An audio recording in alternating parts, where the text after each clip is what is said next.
Dateline now, ABC's 2020.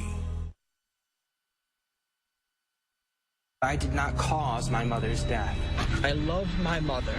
Present tense, I love my mother. He was definitely our prime suspect. Tonight, one of the biggest mysteries of this fall, and now it's getting even bigger. A boating accident, a wealthy missing mother. His mother is still missing and feared dead. And her grown son lost at sea, then found 7 days later. Nathan Carmen now back on land. A real-life castaway, but with one big difference. Is it missing at sea or murder at sea? Can you understand what people see? You were the last person to see people alive. Tonight, a 2020 investigation. Hello, Nathan, are you there? With the only reporter to sit down with Nathan. Do you think the police have picked on you? I think that the police saw me as the lowest hanging fruit. A lot of people would say his speech pattern is different because he's different. He has Asperger's. Targeted because of his diagnosis or because something suspicious is going on? What's the talk in your industry? What do people think? He might have not been out there for 7 days. Now, with an unsolved murder in the family's past. There is a killer out there. And a new strike against Nathan just this week. And it's not good news for Nathan. They want to explore whether or not you sank the boat on purpose. We're done. We're not trying to make you uncomfortable. We're done here this evening. Good evening, I'm Elizabeth Vargas. And I'm David Mueller. As we come on the air tonight, breaking news just this week. This is a story right out of the movies. Being rescued at sea after floating on a raft for a week. But tonight here, a major new twist in this ongoing case. That's right. An insurance company is now claiming the boat sank due to intentional acts. What will you think after you watch? Let us know on Facebook and Twitter. Our Lindsay Janis was the only reporter to interview the mysterious man at the center of it all. And how she got that exclusive is a story all its own.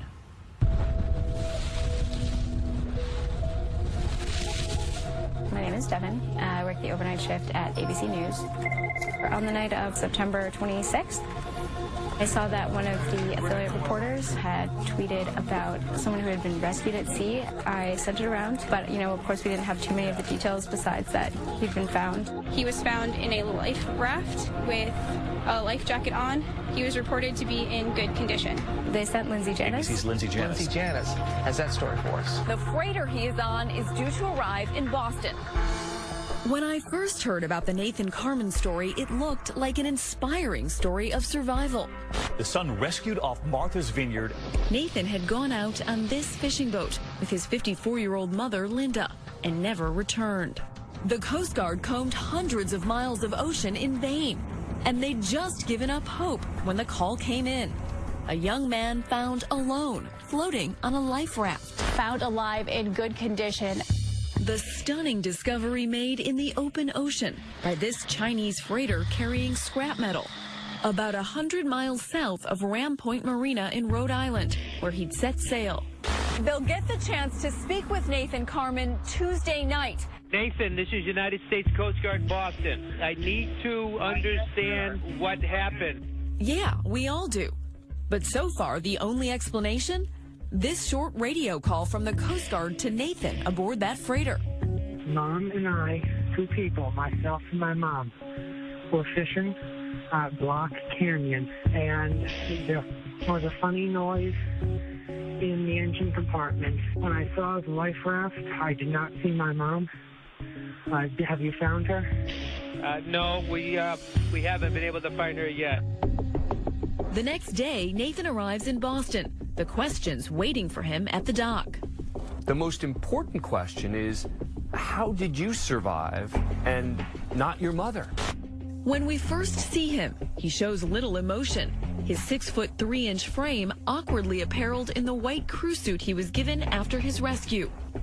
That night, Nathan returns to his home in rural Vermont and makes his first public statement. I would just like to thank the public for their prayers and for their concern for both my mother and for myself. Emotionally, I've been through a huge amount, and my request is just to be allowed to mourn naturally. It seems that's all he has to say. But then Nathan decides to grant us an exclusive interview. He instructs us to meet him on this bench. He seems anxious, traumatized. I'm not sure how best to say this. Worried he won't look or sound good on camera. Oh, Lord, may you help us to... He even prays about it. May you help me to accurately and effectively express what I've been through. There's a reason Nathan doesn't speak in the tongues of angels. He's been diagnosed with Asperger's syndrome, which is on the autism spectrum, associated with social awkwardness and flat, measured speech patterns. Let's begin, if we could, with the fishing trip. Our conversation will last into the night, but it ends up a fragmented account with plenty of blank spaces. I'm not going to go into that now. I'm not going to answer that. I'm not going to go there. But Nathan is able to provide more details about that ordeal at sea. My mom and I fished very frequently together. That's the primary thing that we did to spend time with one another. We fished probably every other week. Despite his humble appearance, it turns out Nathan is actually from a wealthy New England family, the first of many surprises. His mom, Linda, a nurse who worked with autism patients, didn't even like to eat fish, but she loved catching them with Nathan. In this Facebook posting, she said there was no better way to connect. Nathan had purchased this 31-foot fishing boat named the Chicken Pox after seeing it advertised online. He says that on September 17th, he and his mom set out for that fateful trip just before midnight. These fishing trips, you would often leave, at night or in the early hours of the morning? That's correct. We met at the marina in Rhode Island, got all of our gear on board, pushed off from the dock. Nathan wanted that night to be different. He says that instead of the usual trip of about 20 miles to Block Island for striped bass, he decided to go deep-sea tuna fishing to that area called Block Canyon. That's much farther offshore. That's offshore fishing. It takes all night to get there. The seabed here drops from a few hundred feet below the surface to 1,000 feet or deeper. A perfect spot for those giant tuna they were after. I have experience boating. I have experience fishing. I did not have experience offshore fishing. But Nathan was comfortable making the trip because he says the seas were calm. After a smooth cruise through the night, we arrived just as the sun was rising. Nathan says the new day was perfect. They set their lines and fished for tuna, all by themselves. They have life vests on board, but weren't wearing them. Hours passed. It was midday when he says the trouble started. So what happened? What went wrong? I heard a noise. A funny noise coming from the engine. The engine sounded different. I looked in the hatch where the engine was. I observed there was water, quite a bit of water. And the belt on the engine was picking up water and kind of spinning it. What did you think? I knew that there was a serious problem, but I didn't think we were sinking. I thought that I was going to diagnose the problem and that we were going to go back to shore. He says he closed the hatch and shut off the engine. He says he told his mother to gather the fishing lines in the rear, while he says he brought the ditch bags full of safety gear up to the front. But he says to his shock, in no time, the boat was underwater. I was walking on the deck, it was there, and then it wasn't. Any sign of your mother at this point? No, not at that point. He claims he was totally disoriented, doesn't remember hearing his mother or seeing her. The life raft was designed to inflate automatically. Nathan says he swam to it. I got on board the life raft and was looking around, and I was calling out to my mom. I did not see or hear my mom. And I was blowing the whistle with 3 loud, short bursts, which is a distress signal. So if she had been on the surface of the water, you feel like you would have been able to see her? I assumed that if she had been on the surface and conscious, that she would have been calling out to me and I would have been able to find her. But I didn't know why that hadn't happened. Now, by his account, he was all alone in a kind of floating tent, a tiny speck of orange in a vast gray sea. As night fell, he was drifting in the darkness. Like Tom Hanks in Castaway, Nathan says he spent days alone out in the open water until it's like the movie.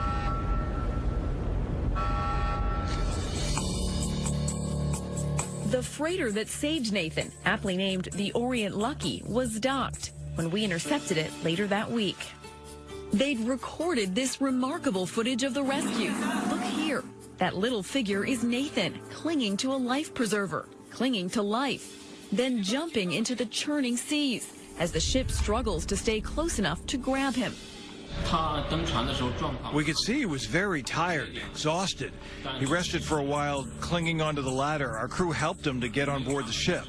I was no longer lost, and that's when I allowed myself to feel relief. What was going through your mind? I'm safe. It's a compelling, heartstring-tugging story of loss and survival. That I love my mother. Present tense, I love my mother. But is it also something more? Police want to know what role, if any, Nathan Carmen played in his mother's disappearance. Wait a second. Was this just an accident? Is his story really the whole story? As more details emerge, the portrait of the young fisherman takes on a darker hue. It paints a very troubling picture as to what was Nathan's intent. 2020 continues with more of Lost at Sea. Nathan Carmen was found floating on a life raft in the ocean. Two members of the Carmen family went out to sea. Only one came back. So why are people so suspicious about what exactly happened to Nathan's mother, Linda? Now officials are investigating just how the 31-foot boat sank. That suspicion deepens as we learn that the mother-son relationship could be as choppy as the North Atlantic. Well, I think anyone who has a child that has autism or Asperger's, it's difficult. There were conflicts on occasion, but he considered her his best friend. In addition to any personal friction, investigators see a possible financial incentive for foul play. Is Nathan due to get a huge windfall? Is he due to get all of his mother's money? That's my understanding. Millions of dollars. Yes. I think it's around 7-8 million. That's why a phalanx of investigators, local police, the Coast Guard, even the FBI, are taking a hard look at signs of possible criminal activity on that doomed boat. And so are we. This is Ram Point Marina in Rhode Island, where Nathan and Linda set sail that night in September. Hi, Lindsay. Welcome aboard. Come on in. Captain Dave McCormick runs Irish Jig Charters and was out fishing the day Nathan and his mother set out on that 7-hour trip to Block Canyon. Captain Dave considers it highly unusual for a mother and son to fish alone for tuna. Those fish can weigh hundreds of pounds. There's usually a crew of 4, and it's usually all experienced guys. Usually a crew of 4 experienced fishermen. Usually, you know, to be smart about things. On top of that, Captain Dave says a 31-foot boat like the Chicken Pox would be too small a vessel for even the most experienced fishermen. And remember, Nathan had never done this before. First time you've taken your boat that far offshore. That's correct. Captain Dave is also puzzled by Nathan's actions after he says he reached Block Canyon and realized the boat was taking on water. There was a functioning alert system on board, but Nathan never used it. Far Eastern, 1069. How long does it take to activate it or make a mayday call? Oh, it's just a matter of seconds. Just flip the switch and it's activated. It's a manual type. The Coast Guard said there was no mayday call. Did you have a radio on the boat? They had a radio, and there was also an emergency position indicating radio beacon. I didn't know that we were sinking. I knew that we had a problem, but I didn't know that we were sinking until we sank. If you look at Nathan's behavior, you take all of those things collectively together, and it paints a very troubling picture as to what was Nathan's intent and what actually did happen to his mother. Hello, this is Nathan Carmen. And what to make of Nathan's seemingly odd behavior after he was rescued. Just listen to his call with the Coast Guard. So I got to the life raft after I got my bearings, and I was whistling and calling and looking around, and I didn't see her. Nathan's affect is as flat as pavement as he recounts the tragic loss of his mother, asking about her seemingly as an afterthought. When I saw the life raft, I did not see my mom. Have you found her? But wait before you judge. Psychologist Dr. Rebecca Sachs says people with Asperger's often speak without emotion and order their thoughts in a way others might find unusual. Picking out what is the most important piece of information is often really, really difficult. They'll sort of give information in a linear fashion. So you're saying that it's not necessarily unusual that he didn't lead with, "My mother is missing." Correct.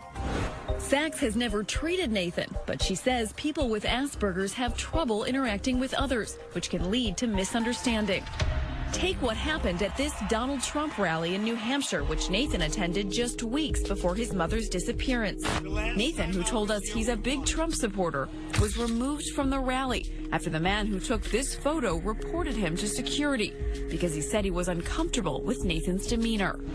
And now watch this odd moment during our interview when Nathan reveals his mother needed coaxing to go on that fishing trip at all. She was concerned about safety.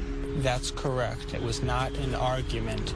I was kind of pestering my mom. She had always been kind of skittish. I'm stopping right here with that question. Oh, okay. Like out of nowhere. Yeah, we're stopping right there. And it's like, what happened?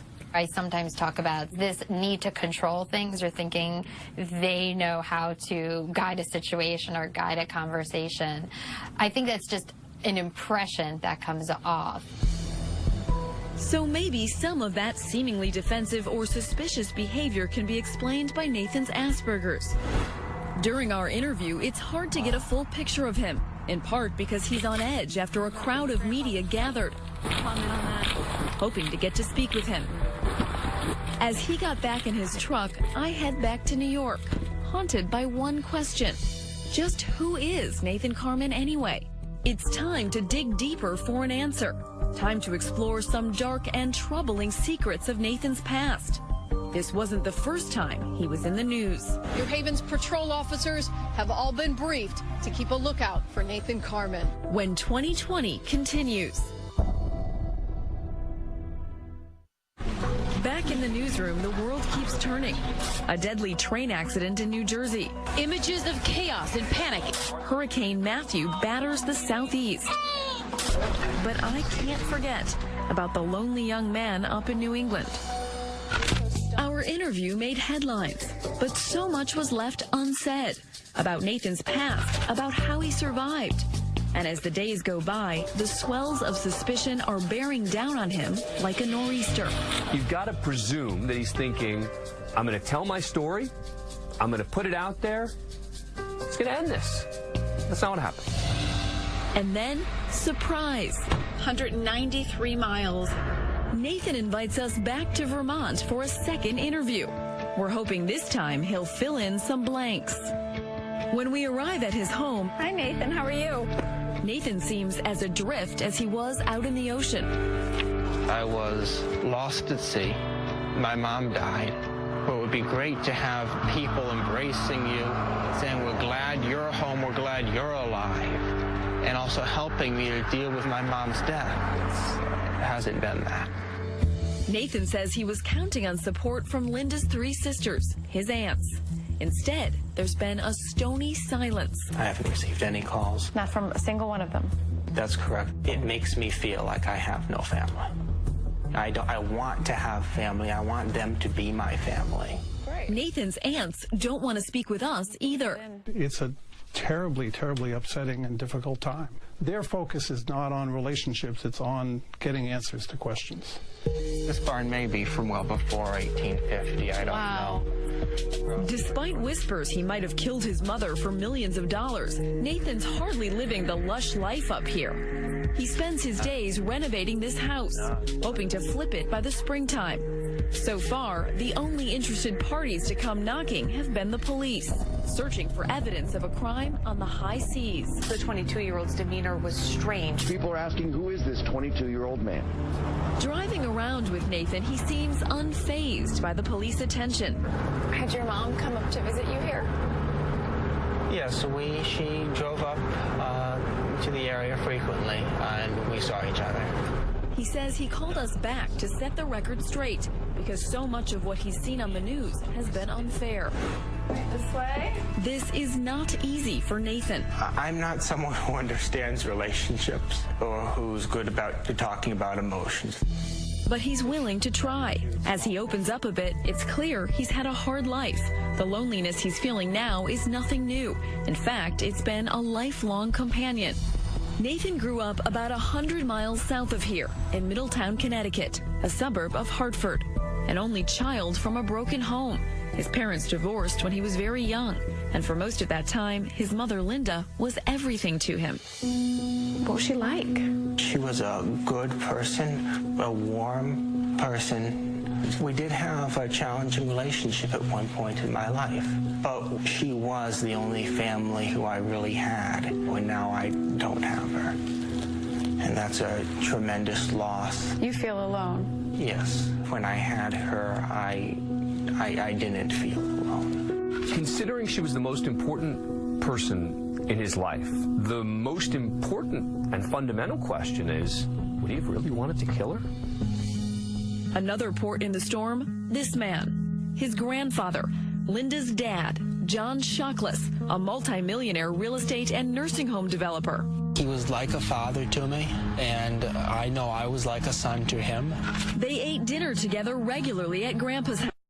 And there were even numerous take-your-grandson-to-work experiences when Shockless carted young Nathan to business meetings with his associate, Pat Goggins. I got the feeling that John had a very good relationship with him and was trying to cultivate that. Nathan was as introverted as John was extroverted. Not surprisingly, that introverted personality trait did not go over big at Middletown High School, where classmates recall him being mocked. But he did have one close friend, a beautiful white horse named Cruz. Lucky you, having your own horse. Yes, I was very fortunate in that regard, and I was able to really form a strong bond emotionally. But when Nathan was 17, Cruz died, and Nathan's fragile world fell apart. Shortly after Cruz died, you ran away from home. Police are asking you for your help. They're trying to find a missing teenager from Middletown. Patrol officers have all been briefed to keep a lookout for Nathan Carmen. Nathan had been spotted taking a bus. Teams of searchers looked for him for days. Running away from home was something that I felt that I had to do at the time. I don't fully understand or comprehend that sitting here now. He was eventually found nearly 600 miles away in rural Virginia. When he returned home, Nathan was reportedly hospitalized briefly for mental health issues.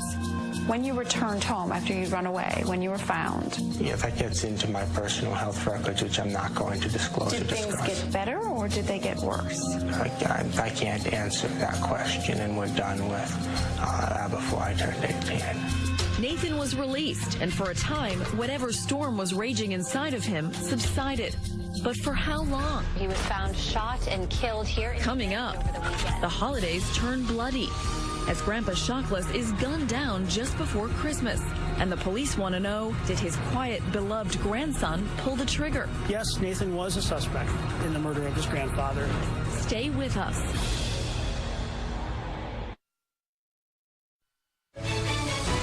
'20 continues with Lost at Sea.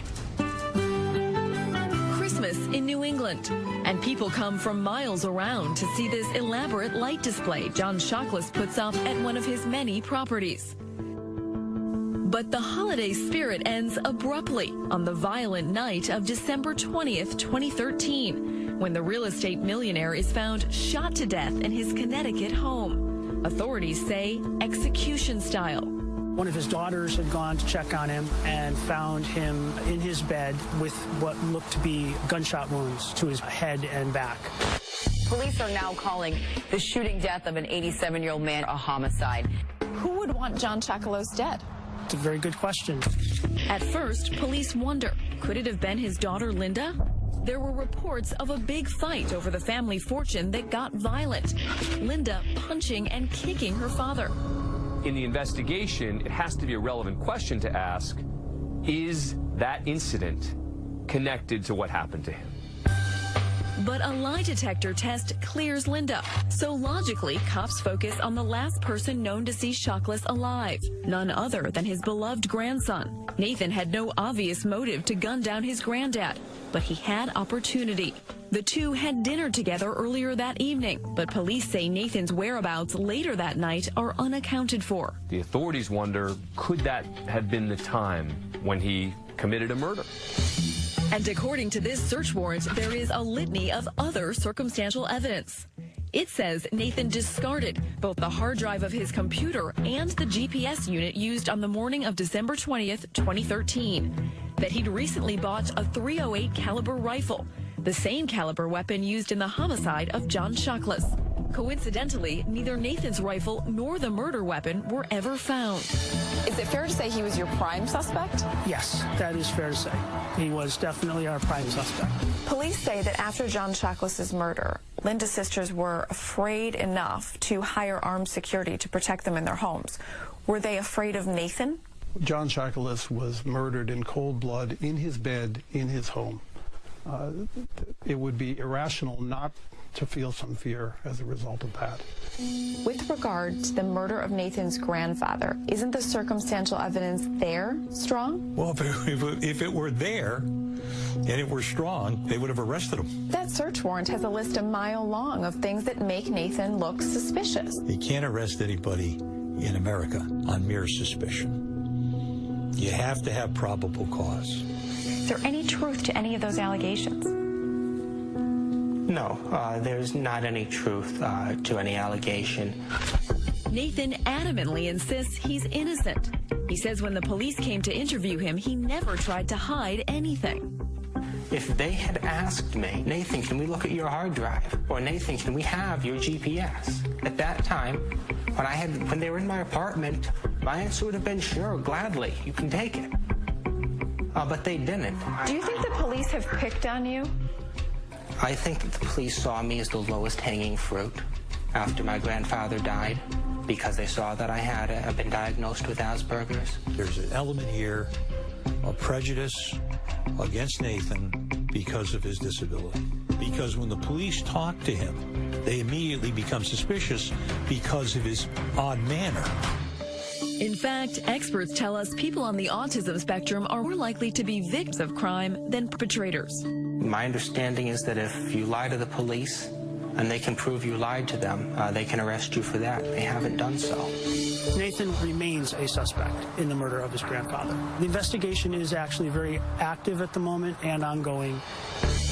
Just last month, law enforcement went back to the scene of the crime, hoping this helps them find more answers. The FBI also conducted a separate search elsewhere. The FBI and other agencies searching property owned by John Shockless. Over a dozen agents wearing hazmat suits scoured this abandoned New Hampshire property owned by the family, continuing the quest for the missing murder weapon. But it's not just the investigation into his grandfather's murder hanging over Nathan's head. The inquiry into his mother's disappearance at sea is also steaming ahead. Suspicious new details have emerged. Allegations of sabotage. Whatever he was doing was wrong. Allegations Nathan would rather not discuss. I'm just asking you to defend yourself against these people who are saying that you did something to your boat that would make it sink. We're done for this evening, period. We're done here. We're not trying to make you uncomfortable. Why is Nathan so agitated? We're done here. Is it his condition? The suspicions about him? Or a guilty conscience? No matter what Nathan Carman says, the fog of suspicion isn't lifting. Can you understand what people see? You were the last person to see two people alive. You were either incredibly unlucky, the most unlucky guy, or you had something to do with those two deaths. What do you say to that? I say that there's no relationship between my having been the last person other than the killer to have seen my grandfather alive and my having been on the boat with my mother when it sank. I did not kill my grandfather. I did not cause my mother's death. And I want people to know that. Nathan may sound sincere, but is he credible? The story makes no sense. Supposedly the boat springs a leak, and no one can say, hey, Mom, you want to join me on the raft? There are too many questions without answers and too many answers without justice. When we ask Nathan what happened to cause the boat to sink, he says he simply doesn't know. I'm not a diesel engine mechanic. That's the most basic way that I can respond to it. But the police aren't buying that. They executed a search warrant of Nathan's home, looking for evidence of reckless endangerment, noting that Nathan had been seen doing repairs on the boat that potentially rendered it unsafe. Boat owner Mike Iozzi bumped into Nathan on the dock just hours before his fishing trip and told police that he saw Nathan doing something highly suspicious. It kind of caught my eye when I saw him leaning over the back and drilling 2 holes in the transom of the boat. Drilling holes? Mike was dumbfounded. He says Nathan told him that he was removing stabilization devices like these, something called trim tabs. Mike says that made no sense. You don't have to drill a hole to take the trim tabs off. Why would you drill a hole in the boat? Whatever he was doing was wrong. I'm not sure how I can respond other than saying he says one thing, I say this is what actually happened. Right, but okay. Nathan categorically denies any suggestion that he sabotaged the boat. He admits removing the trim tabs, but claims he patched the holes properly with marine putty. When we press him, he reaches a breaking point. All I can say is what happened. I can't, if other people want to... I'm just asking you to defend yourself against these people who are saying that you did something to your boat that would make it sink. That's not true. Okay. Another thing that's happened since we last got together, police searched your mom's home. Yeah, Did you know anything about that? We're done for this evening period. We're done. We're not trying to make you uncomfortable. We're trying to give you an opportunity to answer some of these allegations. We're done here this evening. When someone gets up from an interview, calls it off, typically think, person can't deal with the heat. Questions are too tough. But maybe there's another explanation here, and that is his medical condition. The person with autism may not understand exactly all the social rules of what may happen, how maybe their instinct to react may not always be the most appropriate. Sure enough, about 20 minutes later, Nathan is ready to sit back down as we probe one final, highly curious part of his story. Namely, what exactly happened during those 7 days on that life raft. Most people would panic, Nathan. Most people would think, I'm going to die out here. And the way that I handled that was to focus on what I had to do in order to survive. Nathan says he had fresh water packets in his survival bags, as well as kits to allow him to drink seawater. He also had food bars. He says he allowed himself only one each day. Here we go, Wilson. You don't have to worry about anything. In Castaway, Hanks talks to a vol he names Wilson. I'm coming! Wilson! Nathan says he talked with God. I had prayed in the morning and I prayed in the evening. That made you feel less alone? That was very comforting. Of course, those prayers were answered when the Orient Lucky appeared. And after a week at sea, the miracle was complete. Or was it? So if you were 100 miles offshore, you'd want a bigger life raft, a better life raft? Better life raft, yeah. Jim O'Connor sells life rafts for a living. And he says Nathan's account just doesn't hold water. Nathan says he was in that life raft for about a week. Does that sound survivable to you? Barely. It happens. It has happened. But that life raft was not the type of life raft that somebody would normally survive a week in the conditions that he was in. Nathan says the seas were calm sometimes and then very rough, with waves as high as 13 feet. He says he would close the door and ride it out. I expected the life raft to flip over at some point, just because you're in a small life raft in big seas. But O'Connor says the type of raft Nathan was in would have tumbled so violently, he would likely have broken bones. He was in really good shape. For somebody that was in 13-foot seas in a small life raft, he was in remarkably good shape. What's the talk in your industry? What do people think? That he might have not been out there for 7 days. that he might have been in the life raft for a day or two. If the boat didn't sink on day 1 and sunk on day 4 or day 7, that fundamentally changes the story. Could Nathan have drilled and filled those holes, sailed into the open water, killed his mother, and then waited to scuttle the chickenpox until he saw the Orient Lucky coming over the horizon? He could have thrown her overboard, stayed on the boat for a while. We don't know exactly when that boat sunk. It's easy to speculate about foul play, but proving it won't be smooth sailing.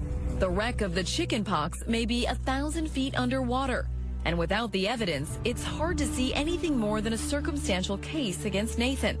Well, I say produce the evidence. If you don't have the evidence, please keep your mouth shut, because you're ruining someone's life. But wait. New information tonight in the case of a mother-son fishing trip in Just September this week, one group of investigators says they have come to a conclusion. Nathan puts his mother to rest, but not the nagging questions. Have police told you anything about the status of the investigation in Rhode Island? Now I'm going to drive off. Stay with us.